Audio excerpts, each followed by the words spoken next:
Have you ever heard of Directive 30?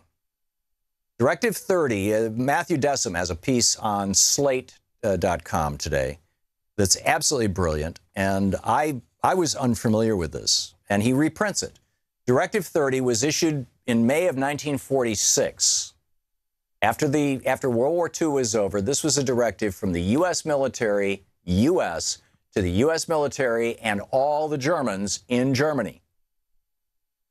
And it basically, on or after the date of this directive, the planning, designing, erection, installation, posting, or other display of any monument, memorial, poster, statue, edifice, street or highway name marker, emblem, tablet, or insignia, which tends to preserve and keep alive the German military tradition, to revive militarism, or to commemorate the Nazi Party, or which is of such a nature as to glorify incidents of war and the functioning of military museums and exhibitions, and the erection, installation, or posting of other displays on a building or other structure of any of the same, will be prohibited and declared illegal.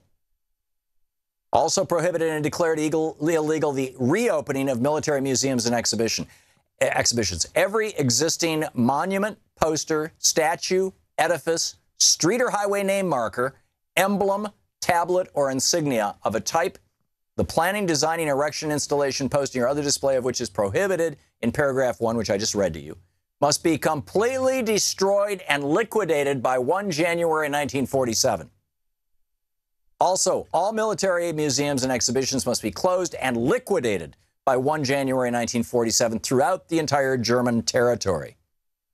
And then after the 1st of January, after all this stuff has been destroyed, on or after 1 January 1947, the retention or display knowingly of any monument, memorial, poster, statue, edifice, military museum or exhibition, street or highway name marker, emblem, tablet, or insignia of a type, the planning, designing, erection, installation, or posting of or other display of which is prohibited by paragraph 1, and the destruction of which is required by paragraph 2 of this directive, will be prohibited and declared illegal.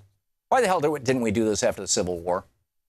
We had a 4-year war where a group of traitorous, treasonous slaveholders and who wanted to preserve the institution of slavery, which is exactly what North Carolina said in their secession document. Or maybe it was South Carolina. In their secession document. It was South Carolina. Thank you, Troy. It was all about slavery, they said. Why are we not going around and just simply destroying these monuments? Activists, people are starting to take things into their own hands, which may or may not be a good idea. I understand that there is some very aggressive action in some of the states to try to prosecute anybody who damages a Confederate statue here in the United States.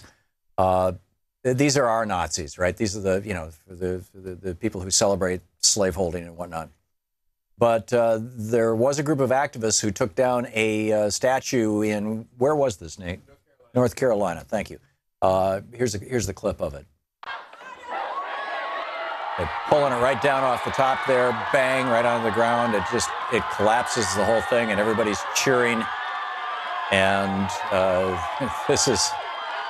Yeah, and people coming up and kicking it and whatnot. And this is white people kicking it, as well as, people of color there. But it's people are waking up. People are saying, enough of this already. It was a celebration, tearing down a Confederate statue. On the other hand, some of those people might end up, facing charges for this, which, that's I suppose the risk you take.